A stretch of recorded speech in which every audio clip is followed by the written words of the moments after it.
नमस्कार, आप देख रहे हैं जरूरी बहस और मैं हूं आपके साथ सत्यम गौर। आज जरूरी बहस में चर्चा करेंगे दिल्ली और नोएडा में जो स्कूल हैं उनको बम से उड़ाने की धमकियां लगातार मिल रही हैं। दरअसल दिल्ली के द्वारका इलाके के कई स्कूलों को बम से उड़ाने की धमकी मिली और इसी बीच नोएडा के भी करीब 12 स्कूलों को बम से उड़ाने की धमकी मिली।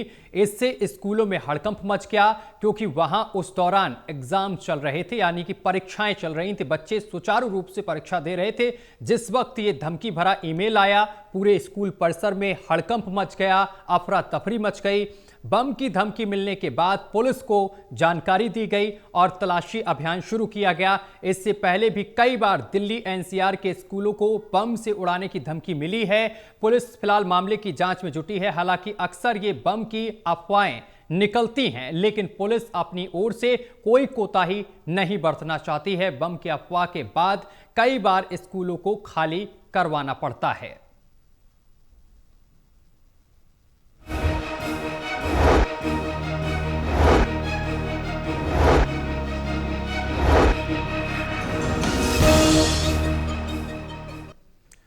दिल्ली एनसीआर में सीबीएसई बोर्ड परीक्षाओं के दौरान दिल्ली नोएडा के कई नामी स्कूलों को बम से उड़ाने की धमकी मिली है। इसी मामले को लेकर चर्चा करेंगे और चर्चा पर चलने से पहले आपको दिखाते हैं खास रिपोर्ट।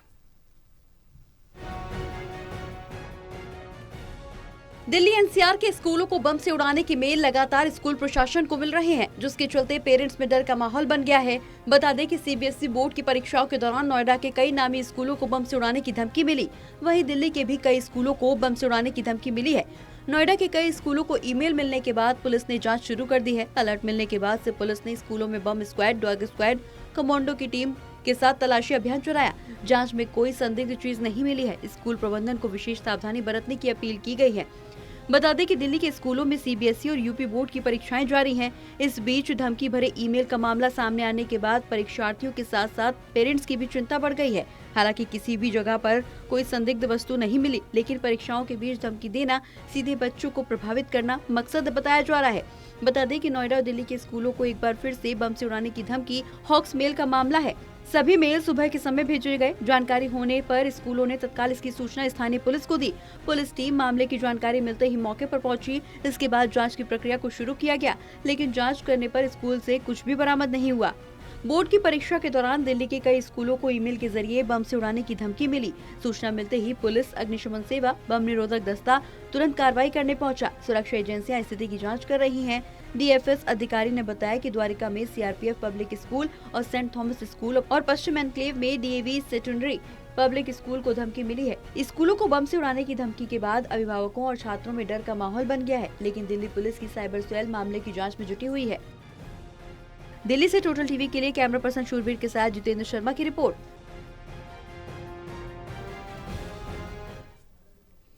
तो दिल्ली एनसीआर में कई स्कूलों में परीक्षाएं चल रही थी। बच्चे सुचारू रूप से परीक्षा दे रहे थे ध्यान लगाकर, लेकिन इसी बीच एक ईमेल आता है, बम से उड़ाने की धमकी मिलती है स्कूलों को, जिसके बाद स्कूल परिसर में हड़कंप मच जाता है। जो शिक्षक थे, जो छात्र थे, वो भयभीत हो जाते हैं। इसके बाद वो सुरक्षित स्थानों की ओर चले जाते हैं। वहीं इस पूरे मामले की सूचना स्कूल प्रशासन जो है वो पुलिस को देता है। मौके पर पहुंचे पुलिस पूरे स्कूल परिसर में अभियान चलाती है युद्ध स्तर पर, लेकिन हर बार की तरह इस बार भी कुछ भी हाथ नहीं लगता है। फिलहाल लगातार अफवाहें जिस तरीके से आ रही हैं, उससे अब कहीं ना कहीं बच्चों में भी डर का माहौल है। परीक्षाएं जो हैं वो सही ढंग से नहीं हो पा रही हैं और आज एक बड़ा सवाल है, आखिर ऐसी अफवाहों जिस तरीके से फैलाई जा रही हैं उन पर कार्रवाई कब होगी। चलिए चर्चा की शुरुआत करेंगे। हमारे साथ मेहमान जुड़ गए हैं, परिचय करा दें। हमारे साथ मनीष झा हैं, आम आदमी पार्टी से प्रवक्ता हैं। सर, आपका बहुत स्वागत है। और इसके साथ ही दीपक शर्मा हमारे साथ जुड़ गए हैं, कांग्रेस से प्रवक्ता हैं। दीपक शर्मा जी, आपका भी बहुत स्वागत है। दीपक जी, चर्चा की शुरुआत मैं आपके साथ करूंगा। दीपक जी, देखिए, ये कोई नया नहीं है कि दिल्ली एनसीआर में बम से उड़ाने की धमकी स्कूलों को मिली हो। इससे पहले भी कई बार से ये धमकियां आती रहीं, लेकिन आज सबसे बड़ी बात यह है कि बच्चे परीक्षाएं दे रहे थे, इसी बीच धमकी आती है, जिससे कि अफरा तफरी स्कूल परिसर में पड़ जाती है। किस तरीके से देखते हैं आप इन घटनाओं को?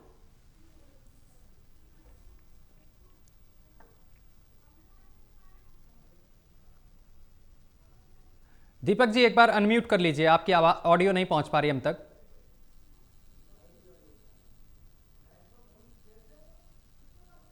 दीपक जी वापस आऊंगा मैं आपके पास। मनीष झा हमारे साथ जुड़े हुए हैं, आम आदमी पार्टी से प्रवक्ता हैं। मनीष झा जी, लगातार इसी तरीके की घटनाएं सामने निकल कर आ रही हैं। कहीं नोएडा एनसीआर के स्कूल को बम से उड़ाने की धमकी दी जाती है, तो कहीं दिल्ली के किसी स्कूल को बम से उड़ाने की धमकी दी जाती है। किस तरीके से देखते हैं इस पूरे घटनाक्रम को? सत्यम जी, ये पहली घटना नहीं है कि दिल्ली के सरकारी स्कूल, दिल्ली के स्कूलों में बम से उड़ाने की धमकी आई हो, चाहे वो फोन कॉल के माध्यम से, चाहे वो ईमेल्स के माध्यम से। और ये देखिए पूरी तरीके से जो है प्रशासनिक लापरवाही है, दिल्ली पुलिस की फेलियर है, इंटेलिजेंस की फेलियर है। ऐसा ही जो संदेश है आपने देखा था पुलवामा अटैक के पहले, इंटेलिजेंस के पास था, लेकिन उन्होंने वो उस चीज को भांपने में नाकाम हो गए थे। और उसका नतीजा क्या हुआ, हम लोगों ने, देश ने अपने जाबाज सैनिकों होकर हमने उसका हमें चुकाना पड़ा। आपने देखा कि अरविंद केजरीवाल जी ने कई बार मेल्स किए, कई बार दिल्ली पुलिस को बोला, कई बार गृह मंत्रालय को पत्र लिखा था कि ये जो हॉक्स कॉलेज के बारे में डिटेल से आप बताएं कि आपकी जांच कहां तक पहुंची है, ये इसके पीछे कौन लोग साजिशन हैं। और ठीक आपने देखा कि कुछ दिन पूर्व, किसी भगवान का शुक्रिया है कि किसी स्कूल में ऐसी घटना नहीं घटी, लेकिन आपने देखा कि कुछ दिन पूर्व जो है, कुछ दिन आगे जो है, चांदनी चौक ऐसे व्यस्ततम, लाल किला से व्यस्ततम इलाके में बम विस्फोट हुआ था, जिसमें कई लोगों की जान गई थी। तो मैं देखिए ये कहीं न कहीं तरीके से भाजपा के ने अपने, मैं तो बोलूंगा कि भाजपा ने अपने जो दामाद जो विदेश में बैठा रखे हैं, जो वहां से कई तरह के गैंग ऑपरेट कर रहा है, कई तरह के गलत लोग हैं, जो अपराधी किस्म के लोग हैं, जो टेररिस्ट हैं, जो भगौड़े हैं, जो बाहर विदेश में बैठे हुए हैं, वो इस तरह के हॉक्स कॉल्स और जो पूरे गैंग ऑपरेट कर रहे हैं, देश में डराने का एक डर पैदा करने का माहौल बना रहे हैं, उनको भारत क्यों नहीं लाया जा रहा है, ये एक सवालिया निशान है। और पूरी तरीके से गृह मंत्रालय का, मैं एक बात और बता दूं, बाहर तो इन्होंने बैठा रखा है जी, जो लोग बाहर भगौड़े भाग गए हैं, या जो लोग मोस्ट टेररिस्ट ग्रुप्स हैं, या जो बदमाश किस्म के लोग हैं, जो बाहर से ये गैंग्स ऑपरेट कर रहे हैं, उनको आप देश ला नहीं पा रहे हैं, क्योंकि आपका आईआर रिलेशंस, इंटरनेशनल रिलेशंस अच्छा नहीं है, इन सरकारों के साथ आपका एक समझौता नहीं है। दूसरी बात, आपने अपने दामाद को गुजरात की जेल में बंद रखा है, और ऐसा प्रोडक्टिव वारंट आपने जारी किया है कि 5 साल से आपके दामाद, आपके लॉरेंस बिश्नोई जो है, सुनिए मेरी बात, 5 साल से आपने उनको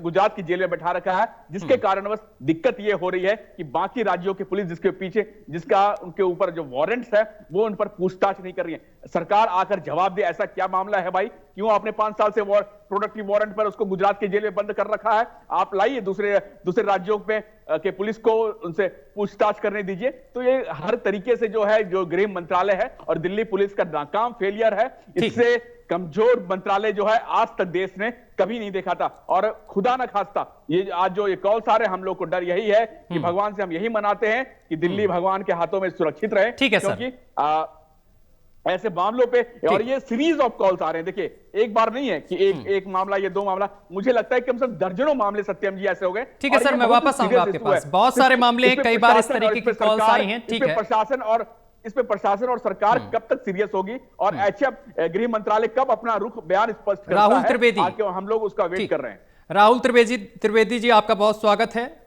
बीजेपी से प्रवक्ता हैं आप। राहुल जी, ये लगातार धमकियां आ रही हैं ईमेल के माध्यम से, कहीं स्कूल को उड़ाने की बात होती है, तो कहीं कोर्ट परिसर को उड़ाने की बात होती है आए दिन। अब ये तमाम घटनाक्रम क्या है? आखिर इन धमकियों पर कब पाबंदी लगेगी, और अभी तक की आपकी तरफ से कार्रवाई क्या कुछ हुई है?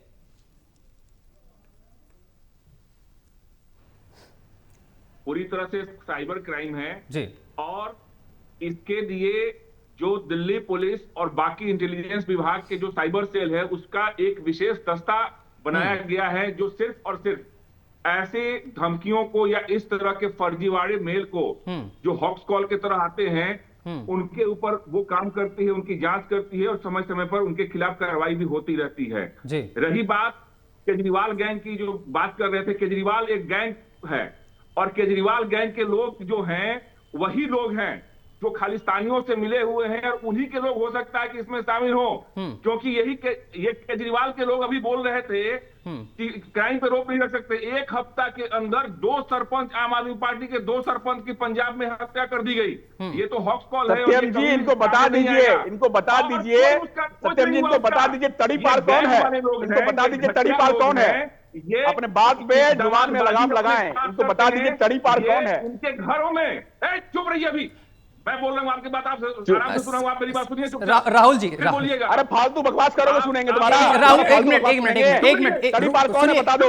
सुनिए खालिस्तानी है, शब्दों की मर्यादा रखिए। तड़ीपार कौन है बताओ ना। अरविंद केजरीवाल चर्चा सुचारू रूप से चलने दीजिए। खालिस्तानियों के घर पे रहते थे, पंजाब में खालिस्तानियों का समर्थन लेते थे, दिल्ली में खालिस्तानियों का समर्थन लेकर सरकार बनाए, तो ये लोग गैंग वाले लोग हैं।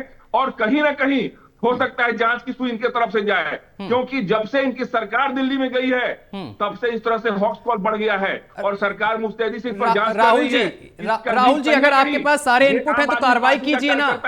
ये एग्जाम में बाधा क्यों पड़ती है बार बार? वाले समय में आम आदमी पार्टी देखिए राहुल जी, इस तरह का राहुल जी, आपराधिक किस्म का ठीक है हॉक्स कॉल का राहुल जी, अगर आपके पास ऐसे इनपुट है तो कार्रवाई करवाइए ना। आज बच्चों के एग्जाम में बाधा पड़ गई। देखिए ये कहां से होता है, कैसे होता है, आपको भी पता है कि आईटी सेक्टर जो है, जो कोई एक जगह से उसका सर्वर है, एक जगह से कोई रेगुलेट नहीं होता है। वो देश कहीं भी, देश के किसी भी कोने से कहीं से हो सकता है। तो इसलिए जो साइबर सेल है, जो दिल्ली पुलिस का साइबर सेल, इन्वेस्टिगेटिव एजेंसीज के साइबर सेल, उस पर कार्रवाई कर रही है। क्या ये गनीमत है कि इस तरह के जो अक्सर मामलों में ये फर्जी कॉल ही साबित होते हैं और इस तरह के कॉल को अंजाम नहीं दिया जाता।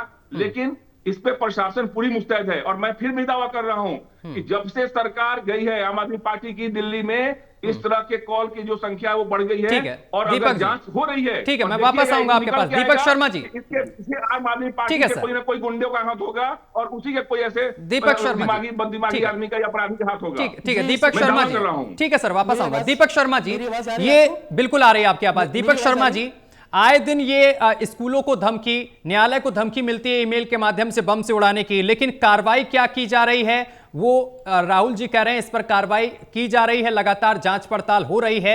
एक चीज उन्होंने और कही, जब से आम आदमी पार्टी की सरकार गई है तब से ये कॉल्स आना बढ़ गई हैं। आप इस पूरे घटनाक्रम को किस तरीके से देखते हैं? जी सत्यम जी, आपको नमस्कार। टोटल टीवी के सभी दर्शकों को मेरा नमस्कार जी। जहां तक आज के विषय के पर चर्चा हो रही है, बहुत ही गंभीर विषय है और जिस तरह से चर्चा हो रही है ये गंभीरता नहीं है। बात इस बात की है कि आज अगर आप देखें तो दिल्ली के जन के मन में एक भय व्याप्त हो चुका है। जिस तरह से अपराध बढ़ रहे हैं, आप डेली आप न्यूज़पेपर देखेंगे, उसमें आपको मालूम पड़ेगा कभी कहीं हत्या हो रही है, कहीं कहीं हत्या हो रही है। और आज इस विषय में अगर आप देखें, दिल्ली राजधानी है और उसके विषय में अगर जिस तरह के ईमेल आ रहे हैं, और ये एक बार ईमेल नहीं आया, ये ईमेल लगातार आ रहे हैं। और इन ईमेल्स के अंदर अगर आप ट्रेंड देखें तो जुलाई में, अगस्त में, दिसंबर में, जनवरी में, फरवरी में लगातार एक आप देखेंगे पूरा क्रम जारी है जी। सवाल इस बात का कि ये ईमेल्स आ रहे हैं और इसके पर अभी तक क्या कार्रवाई हुई और कब कंक्लूजन पर पहुंचे और ये रुक क्यों नहीं रहे हैं। दूसरी बात, अभी बात विषय इस बात पर आ रहा है कि उसकी नहीं है तो इसलिए ऐसे बढ़ गए। तो हम ये पूछना चाहते हैं, क्या दिल्ली के जन के सामने आप विश्वास के साथ इस बात को कह सकते हैं कि ये कारण यही है? लेकिन सवाल इस बात का है, हम गंभीरता से राजनीतिक विषय ना बनाते हुए दिल्ली के जन का विषय बनाना चाहते हैं, उसके मन में जो सवाल उठ रहे हैं उसका विषय बनाना चाहते हैं। आज बच्चे जो परीक्षा में जा रहे हैं उनके साथ क्या हो रहा है, आज वो परीक्षा देने जा रहे हैं, लेकिन उनके सामने जब ये बात आती है तो सोचिए उनकी मनोव्यथा क्या होती होगी। इस पर हमें राजनीतिक रूप से चर्चा करनी चाहिए। आज हमारे बच्चे भी पेपर देने जाते हैं, उनके मन में क्या बात उठेगी और वो उनकी स्थिति क्या होगी, किस तरह से वो एग्जाम करेंगे। आज इस विषय में देखने की जरूरत है, उनके पेरेंट्स की तरफ देखने की जरूरत है। आज सरकार को जो आशा और आकांक्षाओं के साथ वोट मांग कर लेके आई थी, आज उनको जवाब देने की जरूरत है। जो पेरेंट्स पूछना चाहते हैं दिल्ली के कि ये क्यों हो रहा है और उनके बच्चों के साथ जो इस तरह से वो एग्जाम में इस तरह से बैठेंगे, एग्जाम करेंगे, उसके स्थिति क्या होगी, उसका क्या आउटपुट निकल के आएगा और किस तरह से बच्चों के लिए क्या नीति है इसके अंदर। अगर इस तरह से आगे भी कोई कॉल आती है तो उसमें बच्चों का उनका क्या दोष है, वो एग्जाम देने जा रहे हैं, उनकी मनोव्यथा समझिए आप कि अगर मान लो इसी दबाव के कारण वो एग्जाम करते हैं और उसके अंदर अंडर परफॉर्म करते हैं, उसके बारे में सरकार की क्या नीति है, ये भी एक बहुत गंभीर प्रश्न है इसके अंदर। राहुल जी जवाब दीजिए, ऐसी स्थिति में आखिर बच्चे किस तरीके से एग्जाम देंगे जो दिन रात पढ़ाई कर कर पहुंचते हैं स्कूल में एग्जाम देने के लिए, उसी वक्त बम से उड़ाने की धमकी मिल जाती है, अफरा तफरी का माहौल हो जाता है। देखिए बेशक ये बहुत ही गंभीर मुद्दा है और जहां तक बच्चों की बात है तो इसमें समाज के हर तबके के बच्चे हैं। ऐसा नहीं कि कोई स्कूल चुन के इसमें इस तरह की धमकी आती है, वो एक जनरल धमकी उनकी तरफ से भेजा जाता है दिल्ली के स्कूलों में। वो बड़े स्कूल, छोटे स्कूल, और उसमें कोई भी हो सकता है। उसमें पुलिस अधिकारी के बच्चे भी पढ़ते हैं, उसमें पॉलिटिशियंस के बच्चे भी पढ़ते हैं, उसमें बिजनेसमैन के भी बच्चे पढ़ते हैं। तो ये जो अपराधी किस्म के लोग इसको भेज रहे हैं, और इस पर सरकार, मैं फिर कह रहा हूं कि पुलिस तो तत्पर है ही। जैसे ही इस तरह के कॉल की खबर उन तक पहुंचती है, पुलिस तक या किसी प्रशासन की तरफ से, उसकी त्वरित कार्रवाई करते हुए उस स्कूल को जाकर उसे सुरक्षित महसूस कराने का प्रयास किया ही जाता है। साथ में साइबर टीम जो है, जो दिल्ली पुलिस की भी है और दूसरे तमाम जांच एजेंसियों की जो साइबर टीम है, उसका एक विशेष दस्ता है, स्पेशल एक फोर्स, टास्क फोर्स है, जो सिर्फ और सिर्फ इस पे काम कर रही है। लेकिन फिर मैं दावे के साथ कह रहा हूं, राहुल जी, ये जांच का विषय जरूर है। राहुल जी, आप जांच का विषय बोल रहे हैं और तमाम जो एजेंसियां इस पर कार्रवाई कर रही हैं, अभी तक परिणाम क्या सामने निकल कर आया है? और अफवाह फैलाने में वो बहुत तेज है, चाहे मैटर कुछ भी हो। और इसके पीछे भी मनीष जी, अरविंद केजरीवाल गैंग का आईटी टीम का ही काम है, ये मैं कह रहा हूं। और इसकी जांच के लिए मैं सरकार से भी अनुरोध करूंगा कि सरकार इसके तरफ ध्यान देकर उस जांच को आगे बढ़ाए। और कहीं ना कहीं आने वाले समय में इसी पे बात निकलेगी, क्योंकि जब से ये लोग हमेशा दिल्ली को डिस्टर्ब करने का, जब से दिल्ली में सरकार के, वैसे इनका पंजाब में भी जा रहा है, ये अपना अपराध का किस्म नहीं देखेंगे। पंजाब में आज ड्रग्स माफियाओं का ही वहां पर जामवाड़ा है, ड्रग्स माफियाओं की हाथों में वहां की सरकार। ठीक है, पंजाब पर अभी हम चर्चा नहीं कर रहे हैं। ठीक है राहुल जी, पार्टी के नेताओं की हत्या हुई जा रही है, आए दिन सरेआम दिन में आम आदमी पार्टी के नेताओं की हत्या हो रही है। ठीक है सर, दिल्ली पर रहते हैं। ठीक है, ठीक है मनीष जी, ये सरकार जो है पूरी तरीके से बैठे पड़े हैं। ठीक है राहुल जी, वापस आएंगे। मनीष जी बोलिए। सरकार, सत्यम जी देखिए, यह सरकार पूरी तरीके से फर्जीवाड़े की सरकार है। इनके गृह मंत्रालय और इनके गृह मंत्री, जिनके ऊपर ऐसी घटनाओं, जो कि सीरीज पहले कई बार ऐसा जो काम, जो हॉक्स कॉल्स और जो मेल्स के सीरीज कई बार आ चुके हैं, उन पर कोई जू नहीं रेंग रहा है, ना उन्होंने अपने आला लेवल को इंस्ट्रक्शंस दिया है कि नतीजा क्या हुआ। अगर नतीजा हुआ है तो 6 से 8 महीना काफी होता है किसी भी चीज के डेप्थ में जाने के लिए। देश में एआई का समिट चल रहे हैं और यहाँ भारतीय जनता पार्टी के प्रवक्ता बकवास कर रहे हैं कि साइबर फ्रॉड और साइबर ये चल रहा है। अरे चल रहा है, इतना बड़ा यार एआई का समिट चल रहा है, उसमें से पता करो तुम। तो देखिए, सबसे बड़ी बात, देखिए बात की निचोड़ ये है सत्यम जी, इन भारतीय जनता पार्टी जो फर्जीवाड़े की सरकार है, इनको देश के आम लोगों को जान माल से कोई नुकसान नहीं है। गड्ढे में बाइक में बच्चा गिर जाता है, गड्ढे में कमल गिर गया, मर गया, इनके मंत्री आके बोलते हैं यहाँ पे बैरिकेड लगा हुआ था, सफेद झूठ। अच्छा, मुद्दे पर रहिए मनीष जी, मुद्दे पर रहिए, मुद्दे पर रहिए। देखिए, आज का विषय सबसे बड़ा विषय है, बच्चे परेशान हैं, उनके माँ बाप परेशान है कि आए दिन इस तरीके की धमकियां मिल रही हैं, इस पर अभी तक कार्रवाई नहीं हो रही है। राजनीति करने का विषय इस वक्त बिल्कुल से नहीं है। ये आज नहीं, राजनीति नहीं, मैं तो आईना दिखा रहा हूं और इनको बता रहा हूं, 8 महीने पहले लेके जा रहा हूं, 7 महीने पहले, कि अगर सुन लीजिए उस टाइम ये सरकार सीरियस ले लेती, या अभी भी सीरियस नहीं ली है। ऐसा नहीं हमारे और सर, अगर आप उनको 8 महीना पहले लेकर जा रहे हैं तो वो आपको और पीछे लेकर चले जाएंगे, तो फिर हमारी डिबेट जो है ना मुद्दे पर नहीं हो पाएगी। वो आपको आपके आम आदमी पार्टी के शासनकाल में लेकर पहुंच जाएंगे। जिस मुद्दे पर, सुनिए सत्यम जी, जिस मुद्दे पर डिबेट हो रही है बॉम्ब के कॉल के कारण, जिस कारण से बच्चे परेशान हो रहे हैं स्कूलों में, तो मैं वही बताना चाह रहा हूं, इसी प्रकार का जो हॉक्स कॉल है या और भी तरीके के कॉल जो कोर्ट को उड़ाने के लिए और स्कूल्स को उड़ाने के लिए, अगर सरकार गंभीर होती, सरकार पूरी तरीके से, अगर सरकार जिस दिन चाह ले, इच्छा शक्ति कर ले, उनका इरादा स्पष्ट हो जाए, तो मुझे लगता है सरकार 48 घंटे में पाताल से भी ढूंढ के ला देगी। बस सिर्फ एक चीज की कमी है, इरादा। लेकिन फिर बात वही आती है, आपने जो है अपने दामाद को बैठा रखा है गुजरात के जेल में 5 साल से, और उनको प्रोडक्टिव, ठीक है सर, वापस आऊंगा दीपक जी, राज्यों की पुलिस, ठीक है दीपक जी, नहीं कर पाती है। इन्होंने अपने दामाद वाला कल्चर वाले लोग, इन्होंने अपने दामाद को, इन्होंने अपने दामाद को विदेश में बैठा रखा है, जो कि कनाडा से ऑपरेट करते हैं, जो कि विदेश से ऑपरेट करते हैं, जो कि देश में दमादगारी की राजनीति चला रहे हैं। ये घटिया लोग हैं, अपराधी किस्म के लोग हैं, आम आदमी पार्टी वाले, पाले हुए गुंडे हैं, और इनके दामाद अपराध करना इनके फितरत में है, शराब बेचना, ड्रग्स बेचना। ठीक है, चर्चा को इधर उधर मत, ठीक है, चर्चा को डिरेल मत करिएगा। ठीक है सर, आपके चैनल के माध्यम से दावे के साथ कह रहा हूं। ठीक है दीपक जी, ठीक है दीपक जी, मैं आपके पास आऊंगा। दीपक जी, इसका समाधान क्या है आखिर? ठीक है, समाधान सुनिए, 1 मिनट। आपको पास तुम्हारी औकात सत्यम नहीं एक है। मिनट, एक मनीष जी, एक सेकंड, एक और ये सेकंड। दमाद कल्चर राहुल जी, एक सेकंड, दीपक जी को बोलने दीजिए, समय कम है सर। दीपक जी बताइए। मैं कह रहा हूँ दीपक जी, ठीक है राहुल जी, राहुल जी मैं आऊंगा आपके पास, ऑडियो डाउन कराना पड़ जाएगा मुझे।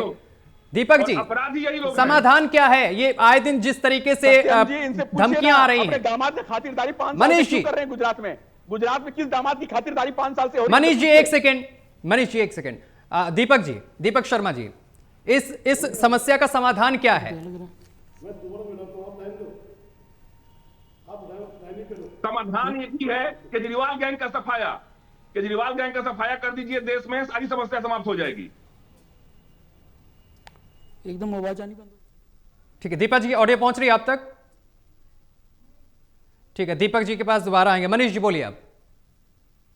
देखिए, मैं आपको वही बोल रहा हूं कि देश का जो शासन प्रशासन है पूरी तरीके से लाचार हो गया है। गृह मंत्रालय को बिल्कुल इस पर अपना रुख स्पष्ट करना चाहिए और हम तो यही अपील करते हैं कि इन कॉलों को बिल्कुल सीरियसली लिया जाए। अगर आप इनके मन में ये है कि ये हॉक्स कॉल है या बेवजह के कॉल्स है तो बहुत ही आप इसको हल्के में ले रहे हैं और गृह मंत्रालय को अपने सारे जांच एजेंसी को अलर्ट मोड ठीक है सर, ठीक है दीपक जी, और सिर्फ दीपक दिल्ली जी में नहीं पूरे देश में ऐसे लास्ट calls आ रहे कमेंट। हैं, ठीक है, इनके वापस पीछे आएंगे किन मनीष जी, ताकतों आपको का- समय पूरा दिया। दीपक जी को बोलने जी, दीजिए, सत्यम जी, बोलिए। जी सत्यम जी, आम आदमी पार्टी और भाजपा की जिस तरह से आप देखेंगे, जिस तरह से की चर्चा चलती है, आपको क्या लगता है समाधान निकलने वाला है? जिस तरह से डिबेट का परिप्रेक्ष्य आप देखेंगे, आज दिल्ली का जन एक जिम्मेदार राजनीति की उम्मीद करता था, लेकिन आज ना तो समाधान देने की बात है और ना विपक्ष की आवाज जिम्मेदारी से उठाने की आवाज है। आज हम एक बात बड़ी जिम्मेदारी से कहना चाहते हैं कि आज आरोप और प्रत्यारोप का दौर नहीं है। आज दिल्ली के लिए आज एक सवाल दिल्ली का पेरेंट्स पूछ रहा है कि बच्चों की सुरक्षा, पहली बात उस पर प्राथमिक नजर रहनी चाहिए। दूसरी बात, आज बच्चों के मनोवैथ्या पर भी ध्यान देना चाहिए। जिस तरह की कॉल्स आ रही हैं उनके पेरेंट्स के लिए, बच्चों के लिए, उसके लिए समाधान देना सरकार का दायित्व है और हम ये मांग करते हैं कि इसका त्वरित इस पर कदम उठाया जाना चाहिए, इसका समाधान देना चाहिए। बहुत शुक्रिया आप तीनों लोगों का हमारे साथ जुड़ने के लिए और तमाम बातचीत करने के लिए। तो दिल्ली एनसीआर में सीबीएसई बोर्ड परीक्षा के दौरान दिल्ली नोएडा के कई नामी स्कूलों को बम से उड़ाने की धमकी मिली, जिसके बाद स्कूलों को खाली कराया गया, सर्च ऑपरेशन चलाया गया, लेकिन पुलिस के हाथ अभी कुछ भी नहीं लगा है।